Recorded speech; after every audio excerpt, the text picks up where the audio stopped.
प्यारे बच्चों, आज हम सब मंजरी कक्षा 8 का पाठ धानों का गीत पढ़ेंगे। बच्चों, ये एक बहुत प्यारी कविता है जिसमें किसान अपने खेतों में पानी बरसने के लिए बादलों को आमंत्रित कर रहे हैं। बच्चों, आप लोगों को पता ही है कि धानों के लिए पानी की बहुत ज़रूरत होती है और गांव के परिवेश में सबसे अच्छा सिंचाई के लिए साधन बादल होते हैं। तो धानों के लिए किसान आमंत्रित कर रहे हैं बादलों को अपने गीत के माध्यम से। तो आइए हम सब इस कविता को पढ़ते हैं और फिर उसका अर्थ समझते हैं। बच्चों, ये कविता केदारनाथ सिंह ने लिखी है, जिनका जन्म 19 नवंबर सन 1934 ईस्वी को बलिया जनपद के चकिया गांव में हुआ था। बच्चों, उन्होंने और भी बहुत सारी रचनाएं करी, जिसमें बिल्कुल अभी, यहाँ से देखो, जमीन पक गई है, अकाल में सारस, बाग इनके प्रसिद्ध काव्य संग्रह हैं। इन्होंने कई सारे नवगीतों की भी रचना करी और सन 2013 में इन्हें ज्ञानपीठ पुरस्कार भी मिला। इसके बाद इनका निधन 19 मार्च सन 2018 को हो गया। तो अब हम लोग इस कविता को पढ़ना शुरू करते हैं। धान उगेंगे कि प्राण उगेंगे, उगेंगे हमारे खेत में, आना जी बादल जरूर। चंदा को बांधेंगे कच्ची कलगियों, सूरज को सूखी रेत में, आना जी बादल जरूर। बच्चों, इस कविता में बहुत सारे शब्द ऐसे हैं जो तद्भव है। अब मैं आपको तद्भव शब्द बताती चलूं कि तद्भव और तत्सम दो तरह के शब्द होते हैं। तत्सम जो बिल्कुल शुद्ध भाषा में बोले गए हों, और तद्भव जो उनका थोड़ा बदला हुआ रूप होता है, जैसे प्राण। प्राण का सही तत्सम है प्राण। बच्चों, जैसे कि हम सब जानते हैं कि धान जो है वो हमारे देश में एक बहुत बड़ी जनसंख्या के भोजन का आधार है, इसलिए यहाँ पे धानों को प्राण कहा गया।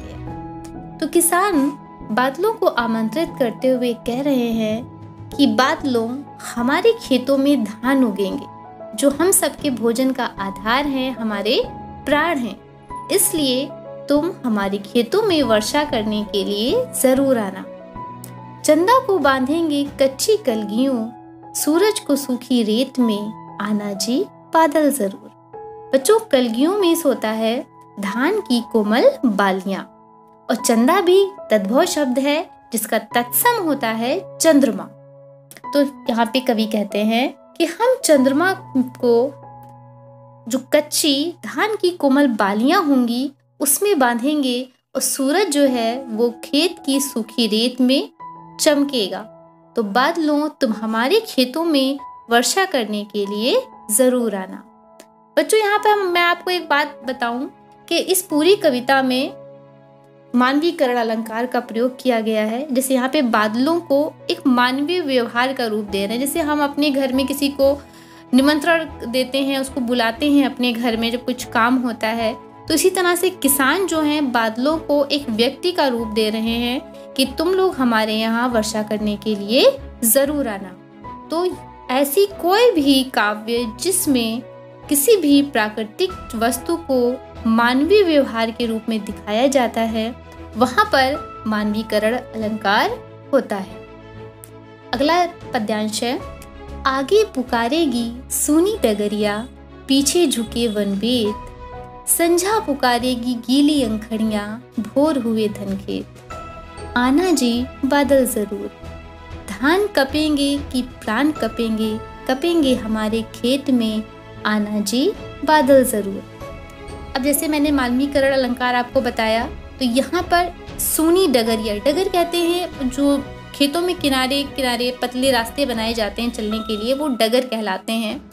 तो बादलों, तुमको वो सूनी डगरिया पुकारेगी और पीछे झुके वनवेद, और जो बेत के वन हैं वो झुकेंगे। संझा पुकारेगी, संझा का तत्सम है सायंकाल, जो शाम का समय होता है। तो गीली अंखड़ियां, अंखड़ियां मीन्स आंखें, और शाम को गीली आंखें तुमको पुकारेंगी। भोर हुए धनखेत, और भोर मतलब प्रातः काल में, या वो समय जब सूरज उगता है उस समय धान के खेत तुमको बुलाएंगे। आना जी बादल जरूर, बादलों तुम हमारे यहाँ वर्षा करने के लिए जरूर आना। धान कपेंगे कि प्राण कपेंगे। कपेंगे का अर्थ यहाँ पर बच्चों है जब हमारे धान वर्षा होने के बाद धीरे धीरे करके बढ़ने लगते हैं, तब हम वहाँ पे कहते हैं कपना या धान कपेंगे। तो बच्चों हमारे खेतों में धीरे धीरे धान जो हैं वो बड़े होंगे, तो बादलों तुम हमारे यहाँ वर्षा करने के लिए जरूर आना। धूप ढरे तुलसी वन झरेंगे, सांझ घिरे पर कनेर। पूजा की बेला में ज्वार झरेंगे, धान दिए की बेर। आना जी बादल जरूर, धान पकेंगे कि प्राण पकेंगे, पकेंगे हमारे खेत में। आना जी बादल जरूर। बच्चों इस पद्यांश में कवि कह रहे हैं कि धूप ढलने पर तुलसी के पौधे हिलने लगेंगे और सांझ मतलब संध्या का समय होने पर कनेर के फूल खिल उठेंगे। ज्वार और धानों की लहलहाती फसलें नजर आएंगी। तो बादलों तुम लोग पानी को जरूरत को पूरा करने के लिए हमारे खेतों में जरूर आना। धान पकेंगे कि प्राण पकेंगे, और तुम्हारे आने से वर्षा करने से हमारे खेतों में जो धान की फसल है वो बहुत अच्छे से पककर तैयार हो जाएगी। और जब हमारे खेतों में फसल अच्छी होगी तो हमें भी खाने के लिए भी धान अधिक मात्रा में प्राप्त होगा। तो बच्चों यहाँ पर धान को प्राण इसीलिए कहा गया है क्योंकि आपको पता है कि भारत में एक बहुत बड़ी जनसंख्या निवास करती है और यहाँ पर लोगों के खाने का मुख्य आधार जो है बहुत सारे क्षेत्रों में वो चावल ही है, इसलिए धानों को प्राण कहा गया है। तो बच्चों आप लोगों ने इस कविता में देखा कि बहुत सारी चीज़ें जैसे संध्या का समय, किसान, खेत की फसल और इसी तरह से जो फसल लगी हुई है और सुबह का समय, ये सब चीज़ें जो हैं वो बादलों को आमंत्रित कर रही हैं अपने यहाँ वर्षा करने के लिए। तो आप लोगों ने इसमें बहुत सारे तद्भव और तत्सम के शब्द सीखे और जो अलंकार इसमें प्रयोग हुआ वो कौन सा है? मानवीकरण अलंकार। वेरी गुड बच्चों, इसमें मानवीकरण अलंकार का बहुत अधिक प्रयोग हुआ। जैसे आना जी बादल जरूर, बादलों को एक व्यक्ति का रूप दे करके बुलाया गया।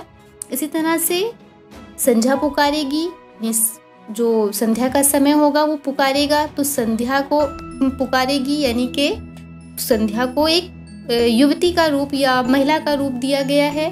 और इसी तरह से अगर हम देखें तो आगे पुकारेगी सुनी डगरिया, तो जो डगर है उसको भी एक युवती का या महिला का रूप दिया गया है। तो इन सब चीज़ों में मानवीकरण अलंकार का प्रयोग हुआ है। बच्चों मैं आपसे एक बात और कहना चाहती हूँ कि आप जब भी मेरी वीडियो से पढ़ने बैठें तो आप लोग अपने साथ में एक नोटबुक और एक पेन ज़रूर रखा करिए, ताकि मैं जो भी बातें इसमें बताती जाऊँ उसे आप लोग अपनी कॉपी पे लिखते जाइए और बाद में उसका अभ्यास करिए और कोशिश करिए आगे और अधिक सीखने की। धन्यवाद।